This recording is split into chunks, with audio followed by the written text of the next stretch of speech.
Now, I'm going to tell you some of the top memoir writing communities and support groups that you should consider. There are so many, and it is literally impossible. There's probably hundreds that spring up a day that may never even take off. But number one, I've got National Association of Memoir Writers. They offer resources, webinars, and it's a really active community. Sometimes you get lost in the big ones. So that's not normally where I hang my hat. But if you're looking for something that is high level and kind of has an authority base, that's a good place to start. Number two, Story Circle Network. It's a community of women memoirists who provide resources and online classes. Understand that many of these groups will be trying to provide you with services, and that mine is no exception. The reason we are out there in these groups supporting is because, one, we either have the projects already, and we wanted to make sure that we had a place for everyone to go to get that support, or some people build the group and then offer their services. So either way, when you land in a group, understand someone in that group who's running it is very likely offering services. It doesn't make them a shyster. It doesn't make them shady. That's why they're doing it. But as long as you're aware of that, they're not doing it only for people who buy, because if it's a public group and if they've allowed you in and you haven't bought, then they're there to build a relationship with you. If you trust them, if you like their work, then look at what they do, because sometimes those are exactly the people you need. Number three, the Memoir Network. It offers memoir writing advice in a vibrant writers community. Number four, writers.com. It's a memoir writing classes. They have online courses that come with supportive writing community.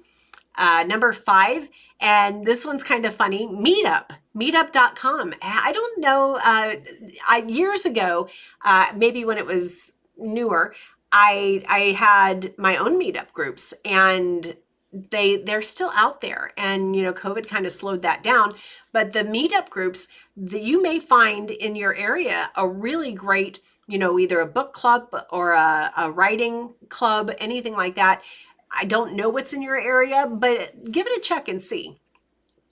Then there's number six, which of course is where I live, Facebook groups. First of all, I'll tell you mine. I have the I'm the Writer Facebook group for writers and aspiring writers. And then I have a new book launch group where authors, writers, and readers all go and support each other.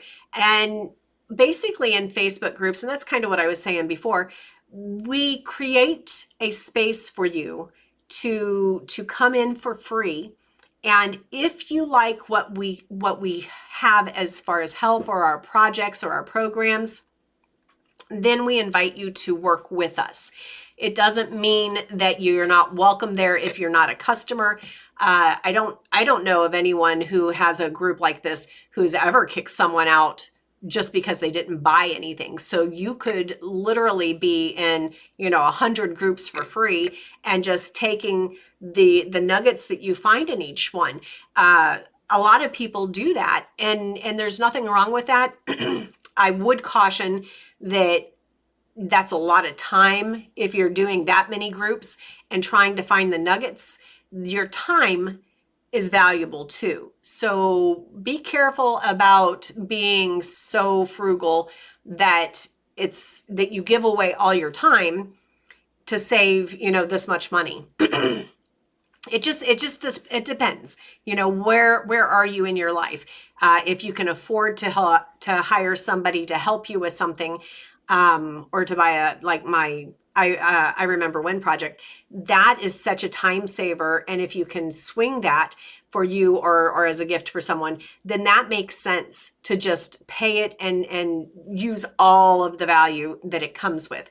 But if you don't have that money, then your time is something that you do have, and you're able to go, just fishing around for information until you get stronger and smarter, and then you're able to, get where you want to be. Number 7, Goodreads Memoir Authors Group. Now, this is a community for memoir writers and readers. Then number 8, your local library. Some of us have not stepped foot in a library in years. Now, I kind of go in waves. When I find a library nearby, I might get in the habit of going, once a week, but then I may not go to a library again for years. Amazon has been my downfall because I literally, behind this wall, there's hundreds and hundreds of books that I buy weekly. And I literally, I love supporting other readers. I love having these books, just having them in my hands. I feel good, and it's nice to be able to still touch a book and to highlight the things that mean something to you. So don't hesitate to go into your local library. They still exist. They're still there. You just may not remember that they are. So go find out, see if they have any writing guild or writing clubs or anything like that. Writing is a very, it's a deeply personal journey. And just because it's a personal journey does not mean that you need to do it alone. Being part of a writing community, it's only going to make you better, stronger, more confident. It will help you navigate your memoir and the journey that you're going through just even more effectively. So take the steps. Get into some groups, and if you're here and you're watching this, I urge you to get into, and I'll have the links in the description below. I urge you to join our groups. They are free. If you have or happen to sign up for one of my programs, there may additionally be private content groups where you'll see everything else behind the wall. That is completely up to you. You are welcome to share in my knowledge at any time. I appreciate it if you would to subscribe and like the videos, and leave me comments if you would. I look forward to getting to know you and your story.